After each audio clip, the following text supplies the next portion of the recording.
Have you ever stood in the middle of life, feeling like a leaf drifting, unsure where it'll land? 3 years ago, on a rainy August afternoon in Saigon, I, Min, 28 years old, stood under the awning of a small grocery store, my shirt soaked, hair plastered to my forehead. The rain pattered on the tin roof, drowning out the buzz of motorbikes on the street. I'd just been laid off from an advertising company. 4 years of university, 3 years grinding as a graphic designer, all washed away like water down a river. I watched the traffic pass by, sleek cars, people hurrying under umbrellas, and felt invisible. Self-awakening? Back then, I just wanted to escape myself, a wandering wayfarer lost without a destination. I grew up in a small village in Dong Nai, where my mother woke at 4 in the morning to wrap sticky rice for the market. My father, a quiet man, pedaled his bike to sell vegetables at the early market. Mom always said, study hard, go to Saigon, get a good job. Don't struggle like us. I listened, got into university, graduated with decent grades, and landed a design job at an ad agency. I thought I was on the right path, that Saigon would be where I built my dreams. But under that rain, I felt like a wayfarer lost, with no compass, no destination. A wandering wayfarer isn't just someone who takes a wrong turn, it's anyone who feels life is a foggy road, unsure where to step next. My rented room was in a narrow alley, its walls stained, reeking of damp. Every night, I lay on an old iron bed, listening to the creaky fan, staring at a cracked ceiling that looked like roads leading nowhere.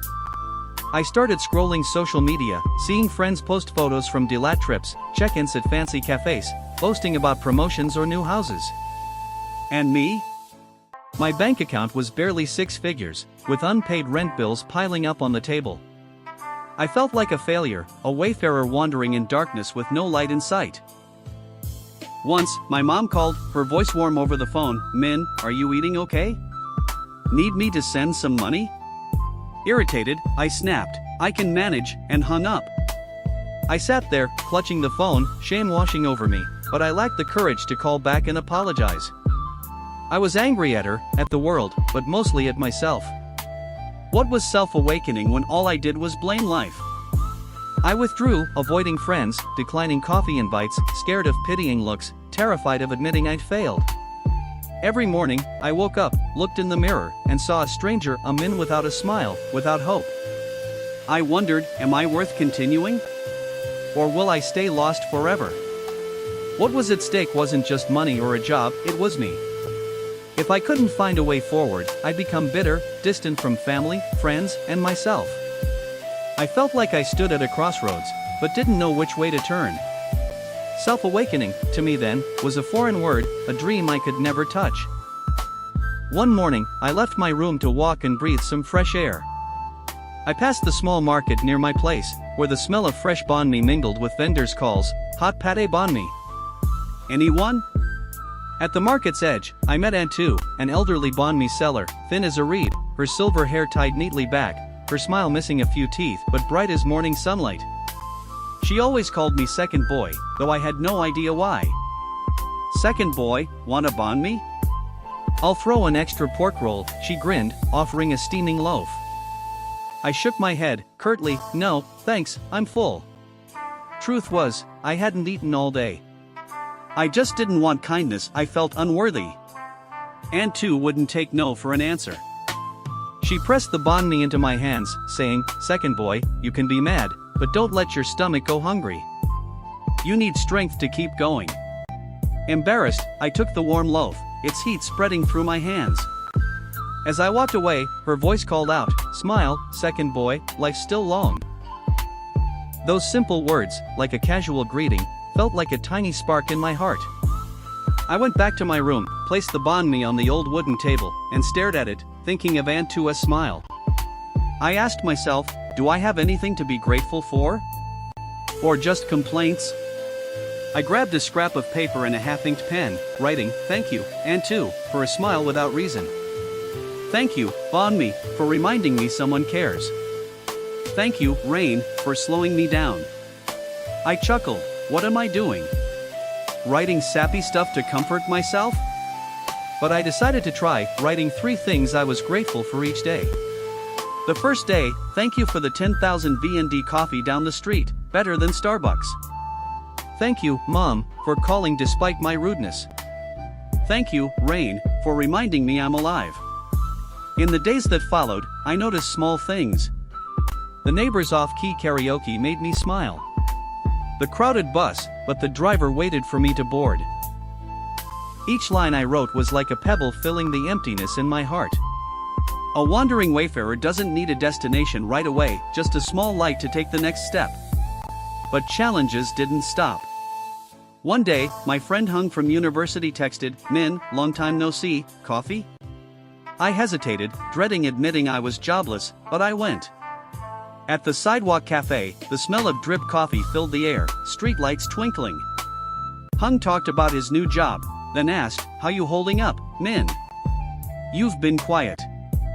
I meant to lie, but blurted, "I'm jobless, Hung. I'm tired, lost." He didn't laugh. He nodded, "Everyone gets lost sometimes. Take it easy, you'll find your way." His words, like Aunt Tuas Bon Me, were a small lantern on my foggy path. I felt a flicker of hope, enough to keep writing my gratitude journal, to keep seeking self-awakening. The real crisis hit when my mom called, her voice trembling, "Min, your dad fell off his bike, he's in the hospital. Can you come home?" Panic surged. I caught the last bus to Dong Nai, my heart heavy. At the hospital, I saw Dad on the bed, leg bandaged, face pale. Mom sat beside him, her calloused hands clasped tightly. I asked, "How's Dad?" She shook her head, "He needs surgery, but the hospital bill, we don't know where to get the money." The world seemed to collapse. Jobless, I couldn't help my family, and now Dad was in pain. I slumped in a hospital chair, head in hands, drowning in helplessness. Self-awakening? I just wanted to give up. That night, in the hospital corridor, neon lights flickering, I thought of my gratitude journal. I pulled it out, reading, "Thank you, Mom, for loving me despite my flaws. Thank you, Dad, for quietly working so I could have today." I wiped my tears, telling myself, I can't give up. Not now. The next morning, I saw a flyer on the hospital bulletin board about a freelance graphic design contest, with a prize enough to cover Dad's bill. I gripped the flyer, feeling a tiny spark. I told Mom, "I'll try. I can't promise I'll win, but I'll give it my all." Her eyes teared up as she squeezed my hand, "Just try, and I'm happy." Self-awakening wasn't finding a perfect fix, it was daring to stand, to try, with just a sliver of hope. Back in Saigon, I worked day and night on the contest design. In my room, laptop light on my face, my hand moved across the tablet. I thought of Dad, Mom, Aunt Tu, and myself. Each stroke was a thank you, thanks to those who didn't abandon me, thanks to the small moments that kept me standing. I submitted the design at the last minute, not expecting much, but feeling lighter.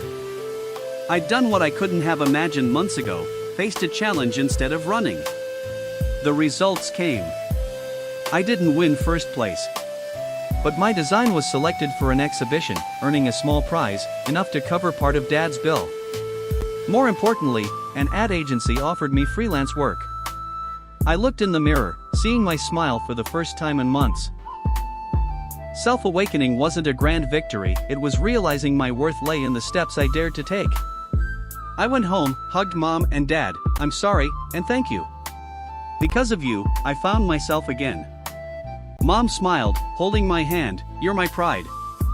I helped Aunt Tu clean up her stall, gave her a milk tea. She laughed, "Second boy, see? Smile, and life's brighter." Gratitude didn't erase struggles. I still worked, still worried. But it was a small lantern, showing me the way. Self-awakening is choosing to cherish what we have, a smile, a kind word, a small chance. A wandering wayfarer is anyone lost, forgetting their worth, but self-awakening is seeing the light in small things, finding hope no matter how far you've strayed. Lessons from the story: the wandering wayfarer isn't just someone who's lost their path, it's anyone who's forgotten their value, overlooked the small joys around them. Self-awakening is choosing to be grateful for a smile, a kind word, a chance. Gratitude is a guiding light, helping us find hope, no matter how lost we are. I learned. If this story touched you, hit that like button and subscribe to hear more journeys of self-awakening.